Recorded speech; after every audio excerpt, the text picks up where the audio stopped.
मेरा नाम बिलाल है और बिहाड़ी का रहने वाला। मैं रेहड़ी ते बर्तन लांदा सा। भी किसी दी और समान भी किसी का।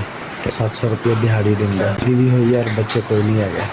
असं दोनों इकले रहने तो साढ़ा मकान किराए था 700-800 रुपये ना साढ़ा वक्त पास हो रहा। असी दो जीवन बहुत अचानक साह खराब होया तो मैं उत्थे बेहोश हो गया सी।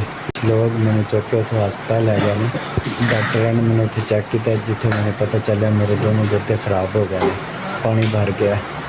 लाइन पवा के तो फौरन डायलिसिस करवा। दिहाड़ी इन चीज़ों का इलाज नहीं है सी। मुल्तान गया तो उत्थे जाके लाइन पवाई। गुर्दे वाश कराना शुरू कर दिते। लाइन भी तंग कर दी सी, खराब हो गई जिसकी वजह तो इंफेक्शन हो गई सी, जिस वजह तो डॉक्टर साहब ने लाइन कट दी है। लाइन जो कि पैसे है नहीं औखे सौखे कर लवेंगे सी। स्टूले वास्ते मेरे कोई पैसा नहीं है।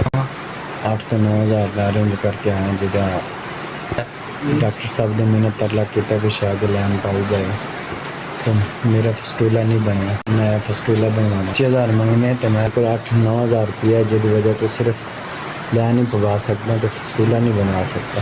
10,000 लैके आने से जिन्हें 3500 रुपये किराया लग गया। 3500 वापसी का भी लगना है तो 2-3 हज़ार जोड़ा है और खाता पीता भी चला जाना।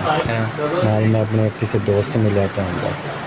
मैंने पता सी मैं सोचा सी भी शायद सेहत कार्ड चल रहा था वास्ते लाहौर आया सी तो मैं आके भी मैंने पता नहीं 2-3 हस्पतालों च पुछदा रहा खज्जल होंदा रहा तो उन्होंने आखा जी सेहत कार्ड बंद हो गया। अपने इलाज तो मैं बहुत ज़्यादा परेशान हूँ। तो मेहरबानी मेरी मदद की जाए।